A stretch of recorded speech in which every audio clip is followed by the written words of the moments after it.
ایک اور بڑا ملک وزیر اعظم عمران خان کے نقشے قدم پر چل پڑا، اپنے شہریوں کو بڑی خبر سنا دی۔ آج کی اہم خبر سے آگاہ کرتے چلے، وزیر اعظم پاکستان کے 50 لاکھ گھر بنانے کے منصوبے کے بعد مصری حکومت بھی میدان میں آ گئی اور جزیرہ نما سینا میں 80 لاکھ سے زائد افراد کو بسانے کا منصوبہ تیار کر لیا ہے۔ حکام کے مطابق منصوبے کا مقصد مصر کے گنجان آباد علاقے میں آبادی کے بڑھتے ہوئے بوجھ کو کم کرنا ہے۔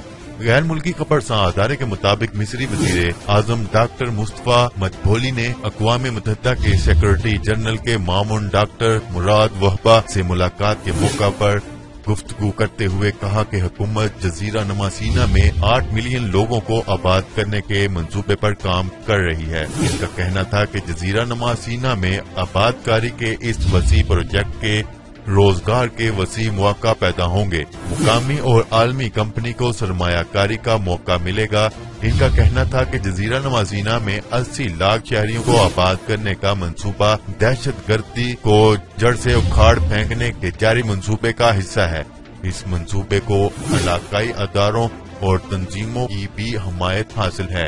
واضح رہے کہ مصری حکومت نے جزیرہ نما سینا میں رواں سال کے دوران دہشت گردوں کے خلاف شروع کیا گیا آپریشن مکمل کرنے کا اعلان کیا ہے۔ حکومت کا کہنا ہے کہ جزیرہ نما سینا میں آباد کاری کے ذریعے اس علاقے کو دہشت گردوں کی پناہ گاہ بننے سے روکنے میں مدد حاصل ہوگی۔